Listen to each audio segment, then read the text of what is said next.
All right, today we're jumping into a parliamentary inquiry that was, let's be honest, less about policy and more like a gladiatorial duel. This was a raw, unfiltered battle of wills, with accusations and denials playing out for everyone to see. And you really can't set the stage any better than with this one statement. I mean, wow. With just 4 words, one of the key players made it crystal clear. This was not going to be some polite debate. This was an outright declaration of war. So picture this. In one corner, you've got Fadiel Adams, a witness who came armed with some absolutely explosive allegations. And in the other, Member of Parliament Dereleen James, demanding proof and challenging every single claim. Their arena, a parliamentary inquiry that was about to test the very limits of professional decorum.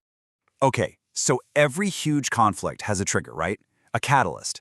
And in this whole saga, the entire firestorm was lit by one central figure, General Mkhwanazi.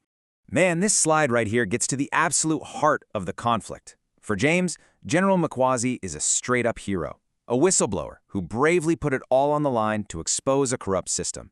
But for Adams, this same guy is a constitutional delinquent, maybe the worst commissioner in history. It's just wild, right? 2 people, 1 man, 2 totally opposite realities. And you can just feel Adams' frustration boiling over with this line. It's a jab, right? He's basically saying Mkhwanazi is being celebrated for failing. Now, he does take it back later under pressure, but it totally shows you the deep-seated anger that's fueling everything he says. All right, so the battle lines are drawn, and this is where the hearing just shifts gears. We move from these big general disagreements to a rapid-fire exchange of some really specific, explosive allegations. The duel is officially on. So James throws the first real punch. She goes right after one of Adams's most sensational claims, that police task force members were living it up at a super expensive hotel. And she's not looking for hearsay, you know? She wants the receipts, the hard proof. But Adams, he dodges it. Instead of just pulling out his own evidence, he flips it. He puts the burden right back on the committee. He's like, the proof isn't mine to give you, it's just sitting there in the hotel's books. Go get it. And then, boom, a brilliant counterattack. James completely turns the tables. She accuses Adams of doing the exact same thing he's accusing others of, concealment. She points out that, by his own admission, he held back documents from the police after he opened a case. So Adams defends himself, right? He says, look, this wasn't some kind of cover-up. It was just a tactical move. He argues it was just common sense to wait for the official investigator. And he makes this really crucial point. Others allegedly hid things to get rich. He says he did it just to protect the investigation itself. But it doesn't stop there. Not even close. Adams then drops this key term, cash funnel. And he uses this as the launchpad for his next really serious allegation, this time against a man named Mr. Matlalar. And you have to pay attention to the words he uses here, because they're super careful. He says he believes Matala was a funnel for the top brass. But right away, he clarifies it's not something he saw with his own 2 eyes.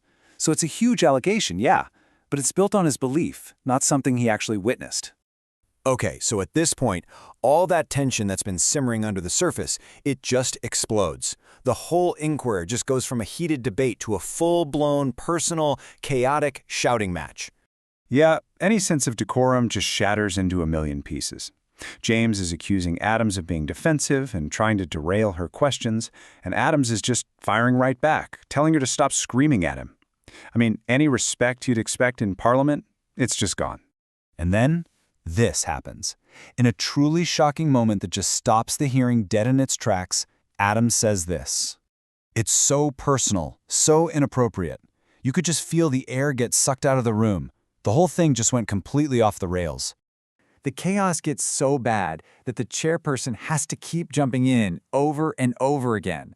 He has to actually remind Adams that he's a witness, not a boxer in a ring. He's literally pleading for order as the whole thing just threatens to fall apart. So, after all the shouting finally stops, what are we actually left with?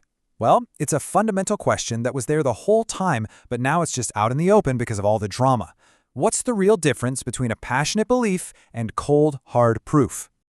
Really, it all comes down to this. On one side, you've got these huge, powerful allegations, from hotel stays to defamation. But on the other side, the response is always the same. Where's the paperwork? Where are the court findings? It's that classic standoff, right? Testimony versus tangible evidence. And this is where they're just stuck. James is holding firm to the legal standard. The person making the accusation has to prove it. But Adams pushes back. He's arguing, hey, I did meet that burden when my case has led to arrests and that he's brought way more info to the table than his opponents. And that leaves us and you with the big question of this whole affair. In a battle for the truth, when you had these massive accusations met with just as massive denials, what actually matters more? Is it the passion of the person speaking, or is it the weight of the proof they're holding? And well, that's something you'll have to decide for yourself.